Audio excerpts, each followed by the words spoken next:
Without self-confidence, life drifts aimlessly like a boat floating without a sail or destination. Intelligence alone can't guide you if fear and shyness hold the wheel. You can have every talent in the world, but if you let hesitation control your voice, you'll never discover your true potential. Countless people live in quiet shadows, afraid to speak, afraid to fail, and afraid to be seen. Stay with us till the end, because this story might just be the turning point you never expected. Story.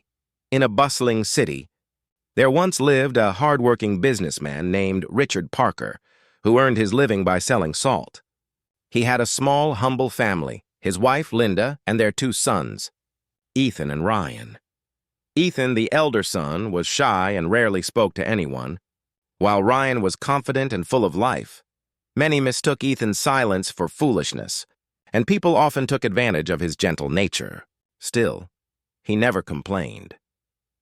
Richard grew frustrated and often scolded Ethan harshly, believing his quietness was a sign of weakness.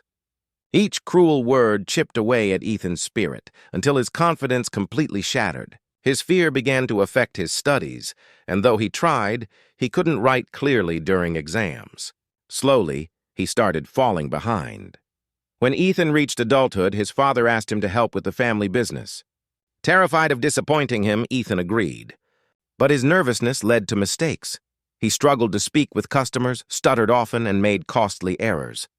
Each misstep only fueled his father's anger even more. Then came the day that changed everything.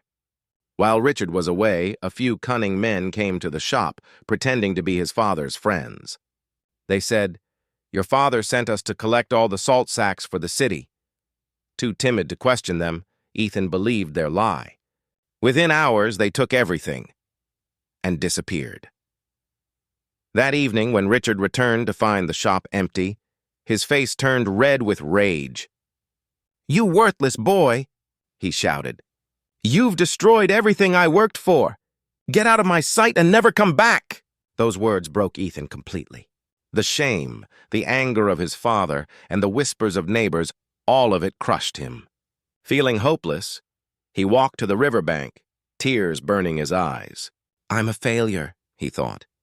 "There's no reason to live anymore." Just as he was about to step into the cold water, an old man appeared and pulled him back. "Why did you save me?" Ethan cried. "My life means nothing. I can't do anything right."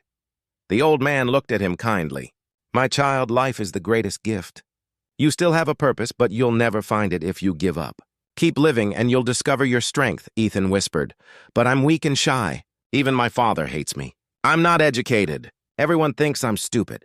Do I even deserve to live?" The old man's eyes grew serious.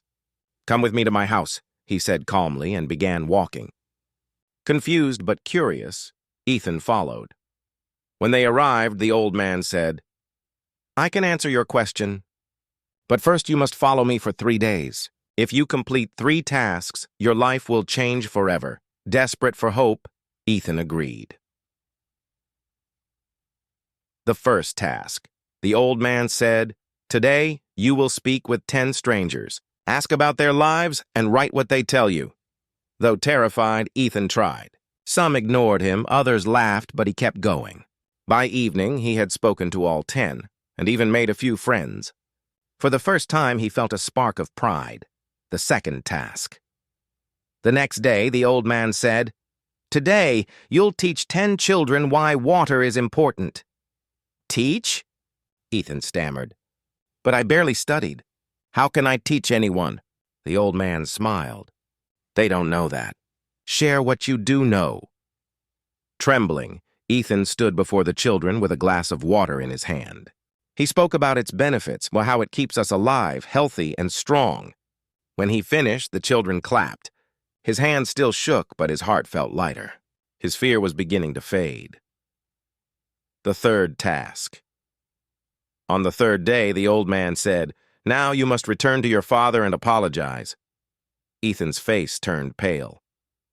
"No, he'll never forgive me." "If you don't face him," the old man replied, "you'll never find peace. This is your final test." Gathering every ounce of courage, Ethan went home. With tears in his eyes, he knelt before his father and said, "I'm sorry. I want to change.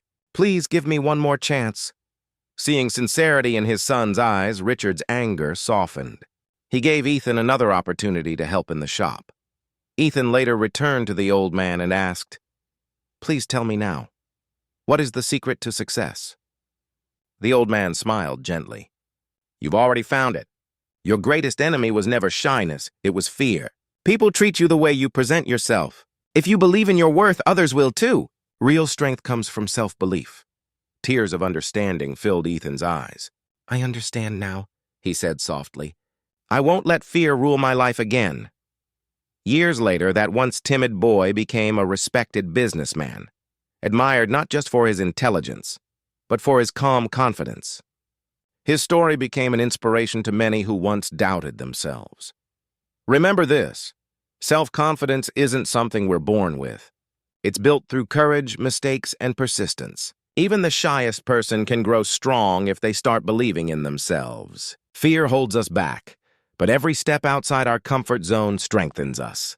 The world sees us the way we choose to show ourselves. Believe in your worth. Take one small step forward today.